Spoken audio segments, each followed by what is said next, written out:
السلام علیکم پیارے ویورز، ہمارا 8واں سبق ہے برسات کا تحفہ۔ نانی اماں آئی ہیں، برسات کا تحفہ لائی ہیں۔ نانی اماں کیسی اچھی اچھی چیزیں لائی ہیں۔ دال بھری اور آلو والی، پیٹ بھرا اور پوری خالی، اوپر سے خالی۔ برکھا رت میں پوریاں لائی، خالہ جان بھی ساتھ میں آئیں۔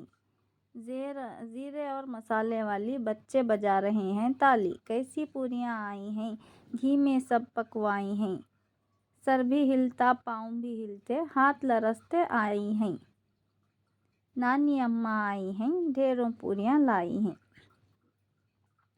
برکھا رت کا تحفہ کیا ہے؟ پیٹ بھرا اوپر سے خالی کا مطلب بتاؤ۔ بچوں نے تالیاں کیوں بجائیں؟ السلام علیکم پیارے ویورز، ہمارا 9واں سبق ہے۔ ہم نے سیکھ لیا۔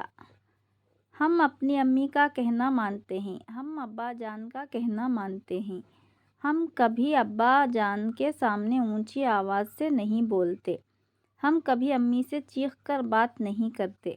محلے والے سب ہمیں اچھا اور نیک کہتے ہیں۔ ہمارے ابا جان کو، ہماری امی کو، ہمارے باجی کو، ہمارے سب گھر والے نمازی ہیں۔ ہم نے اپنی امی کو وضو کرتے دیکھا، ہم نے باجی کو وضو کرتے دیکھا۔ ہم نے بھی وضو سیکھ لیا۔ دیکھنے سے جلدی سمجھ میں آ جاتا ہے۔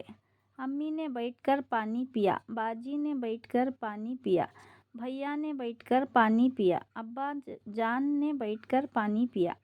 ہم بھی بیٹھ کر پانی پیتے ہیں، کھڑے ہو کر پانی نہیں پیتے۔ سوالات: بتاؤ تم نے کیا سیکھا؟ جلدی کیسے سیکھا جاتا ہے؟ ان سوالات کا جواب تو میں بھی دینا چاہوں گی۔ بچے وہی کرتے ہیں جو وہ دیکھتے ہیں۔ ہم انہیں جو دکھائیں گے وہ وہی کریں گے۔ یہ ہمارے گھر سے ہمیں پتہ چل جاتا ہے کہ ہمارے گھروں کی تربیت کیسی ہے۔ تو ہم جیسا بھی کرتے ہیں، بچے بس اس کی زیروکس کاپی بن جاتے ہیں۔ اگر ہماری یہ ویڈیوز آپ کو اچھی لگتی ہیں، لائک کریے، اور اگر آپ کی طرح کوئی دوسرا بھی سیکھ سمجھ سکے تو آگے بھی شیئر کریں۔ اللہ حافظ۔